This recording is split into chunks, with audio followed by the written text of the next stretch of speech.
video, I just want to show you Best Wishes now that it's opening. Isn't that an amazing colour?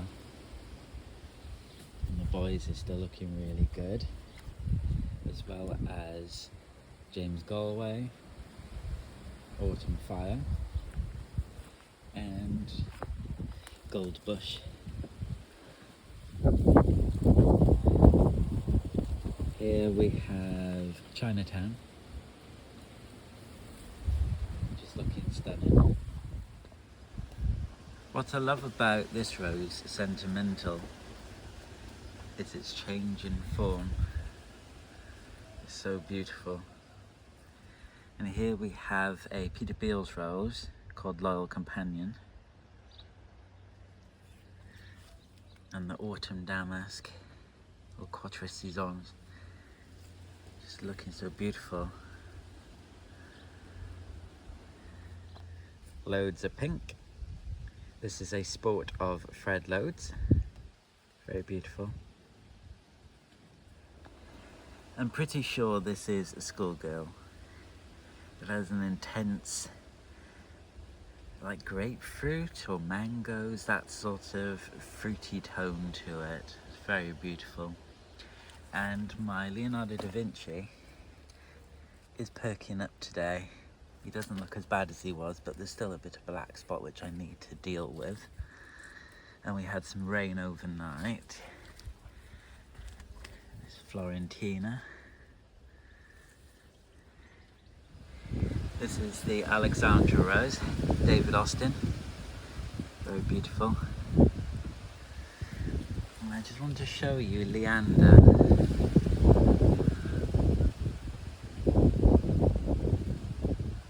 Just opening with the blue Nigella. Really looks lovely. This next one is called English Garden. Another older David Austin. Very, very beautiful. Has a very strong tea fragrance. Very upright in its growth.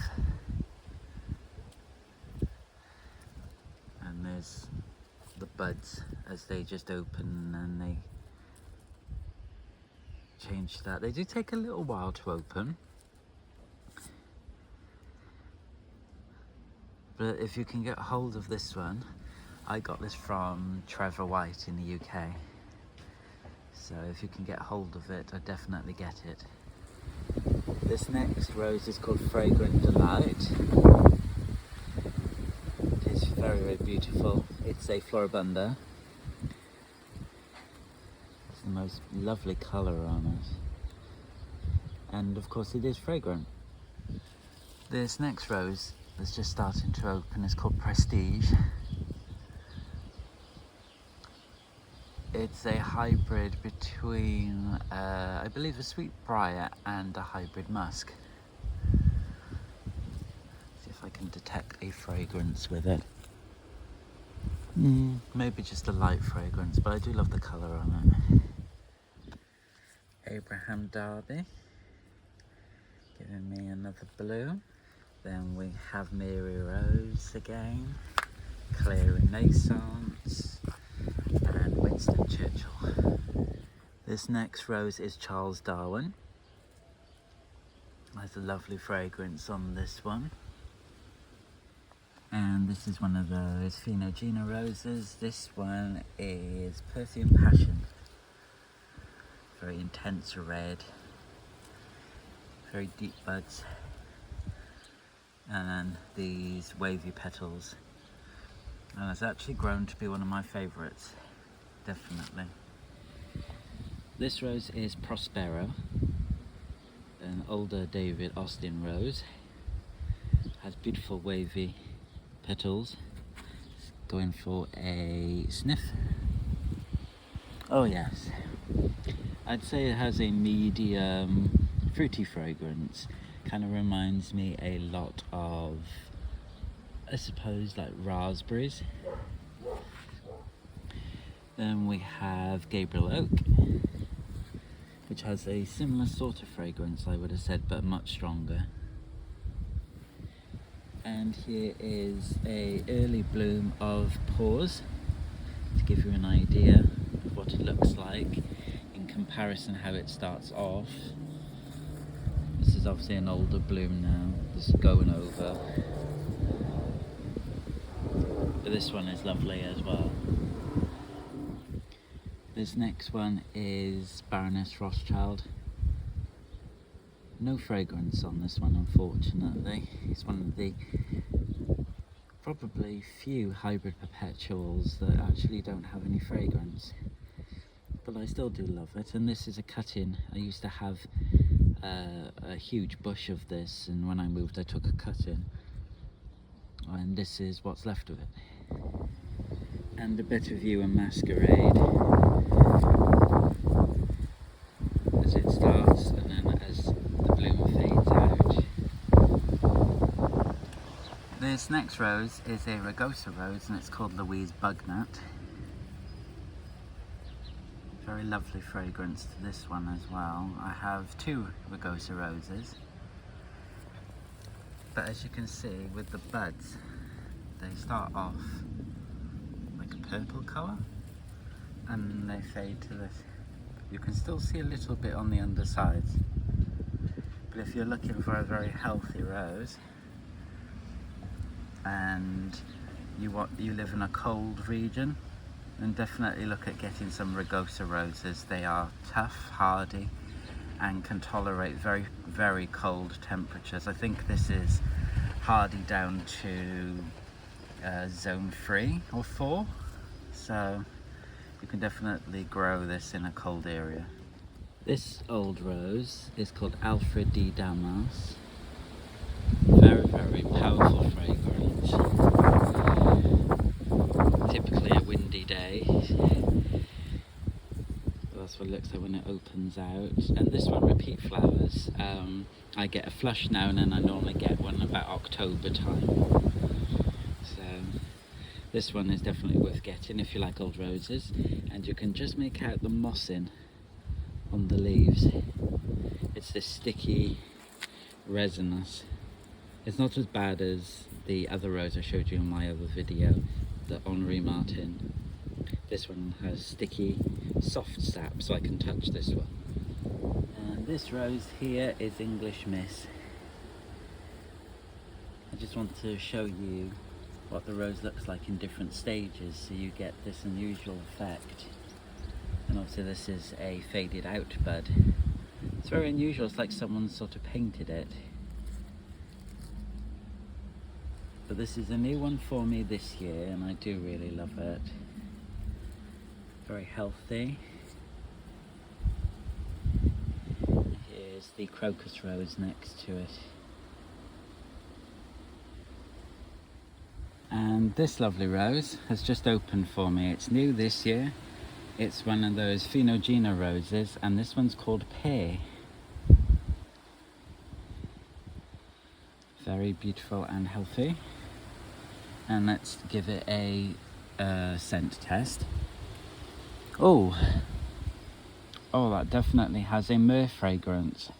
I might perhaps give you an idea maybe where the breeding has come from there, but if you're looking for a nice, compact, healthy rose, look for Pear.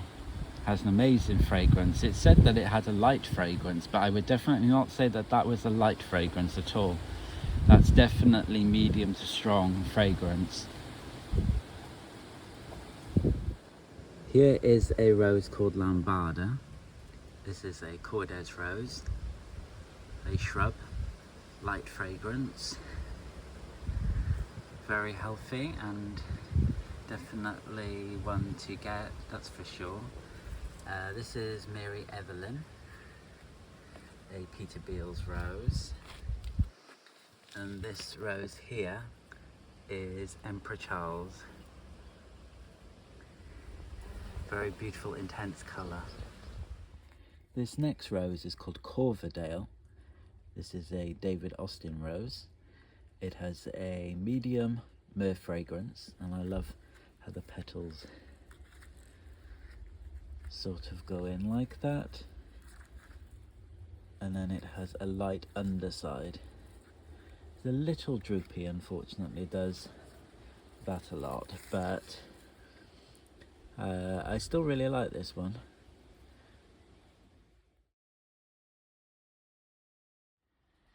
This rose here is called Lochinvar. It is a David Austin rose and is part of the Pimpernelifolia or Scots rose. As you can see, very, very thorny. If you're looking for a tough, hardy rose for an exposed area, this one is definitely to get. And the fragrance is divine. It is a very, very strong old rose fragrance. It's slightly washed out here because it's in full sun, but it does very, very well, and I would say it's also very drought tolerant as well because it doesn't get as much rain hitting it where it is close to the house, so it definitely dries out a lot more. So it's definitely a good rose to have. Here is Bouquet de la Marie with its fresh new bloom. There's a certain charm about this one,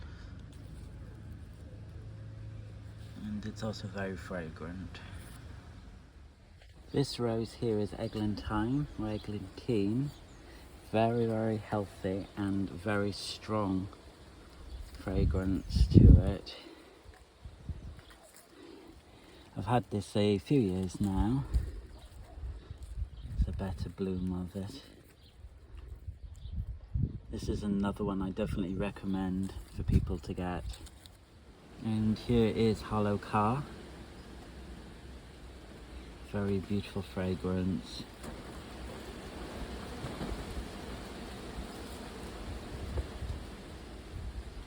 Definitely love this one. And we have just one final bloom on Aloha. Very strong, powerful fragrance.